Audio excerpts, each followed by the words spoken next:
नमस्कार दोस्तों, आप सभी का एक बार फिर से स्वागत है हमारे चैनल दुर्गा भक्ति मार्ग में। आज मैं आप सभी को बताऊंगी संकष्टी चतुर्थी के बारे में। धार्मिक मान्यताओं के अनुसार महिलाएं अपनी संतान की लंबी उम्र की कामना से हर साल संकष्टी चतुर्थी का व्रत रखती हैं। संकष्टी चतुर्थी का व्रत भगवान गणेश जी को समर्पित होता है। वैसे तो हर महीने ही चतुर्थी तिथि पड़ती है, लेकिन माघ माह के कृष्ण पक्ष की चतुर्थी का अपने आप में विशेष महत्व माना गया है। इस दिन पड़ने वाली चतुर्थी को संकष्टी चतुर्थी, सकट चौथ, तिलकुटा चौथ, तिल चौथ या माघी चौथ के नाम से अलग अलग जगहों पर जाना जाता है और यह साल की सबसे बड़ी चतुर्थी में से एक मानी गई है। इस दिन भगवान गणेश को पूजा जाता है। इस दिन भगवान गणेश के अलावा चौथ माता की भी पूजा की जाती है। इस व्रत में महिलाएं निर्जला व्रत रखकर रात में चंद्रमा को अर्घ्य देकर अपना व्रत खोलती हैं।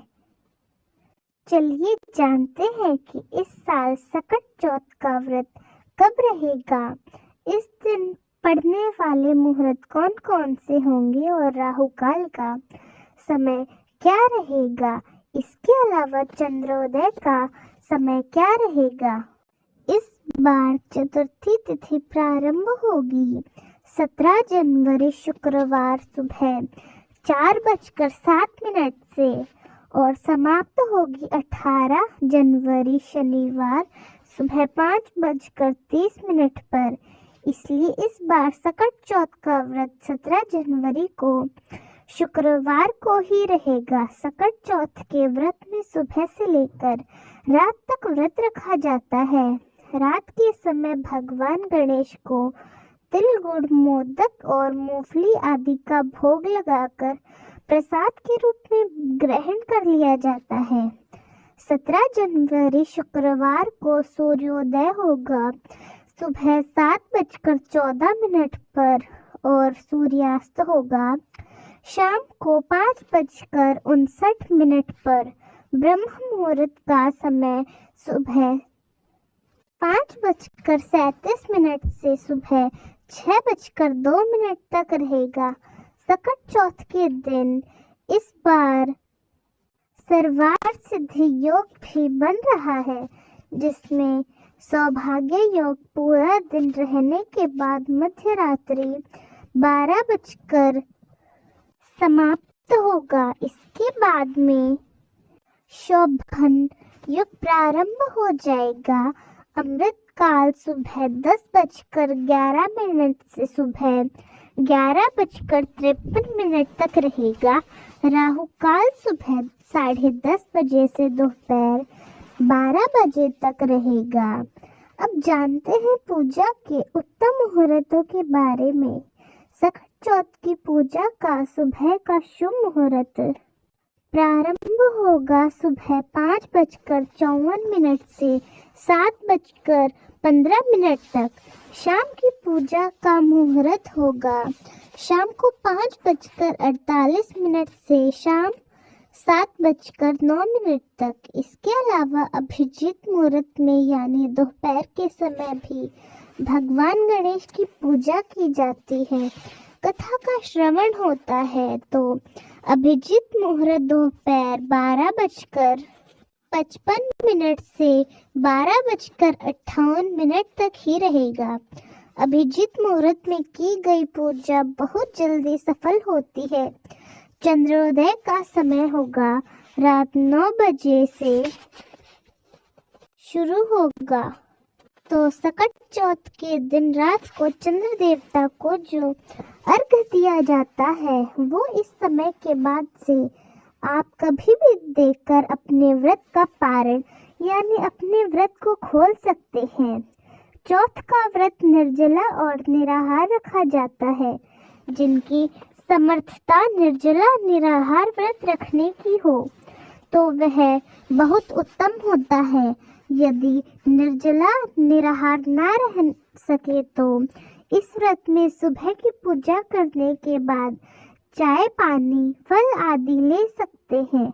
सकट चौथ का व्रत कोई भी रख सकता है।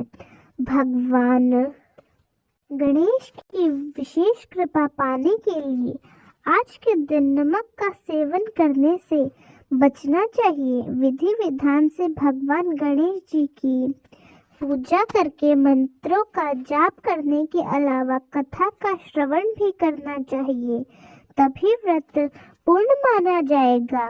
नियमों के अनुसार सकट चौथ के व्रत में दूध और शकरकंद खाकर ही खोलना चाहिए और इन चीजों का भोग पहले भगवान गणेश जी को अर्पित करना चाहिए। इसके बाद तिल गुड़ आदि को प्रसाद के रूप में ग्रहण करके पारण करने के बाद आप शकरकंद गुड़ आदि ले सकते हैं।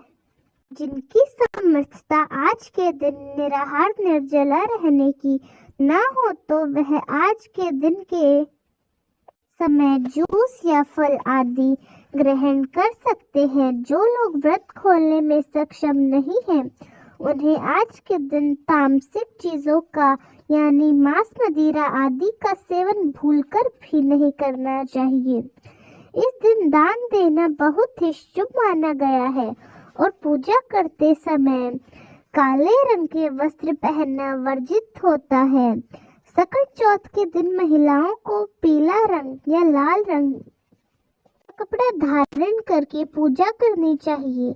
धार्मिक मान्यताओं के अनुसार भगवान गणेश जी को तुलसी के पत्ते नहीं चढ़ाए जाते हैं और इस दिन व्रत के दौरान यदि आपने व्रत रखा है तो चंद्रमा को अर्घ दिए बिना आप व्रत का पारण नहीं कर सकते। भगवान गणेश जी को इस दिन दूर्वा जरूर अर्पित करें, क्योंकि भगवान गणेश को दूर्वा अत्यंत प्रिय होती है। रात के समय चंद्रमा को अर्घ देते समय आप इस बात का भी ध्यान रखें कि अर्घ के दौरान आपके पैरों में जल के छींटे ना पड़े।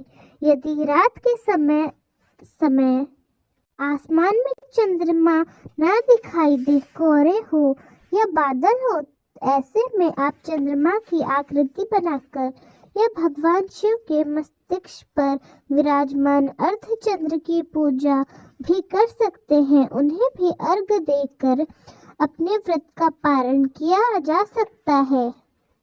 यदि आपको आज की हमारी जानकारी पसंद आई तो कमेंट्स में जरूर बताएं। धन्यवाद।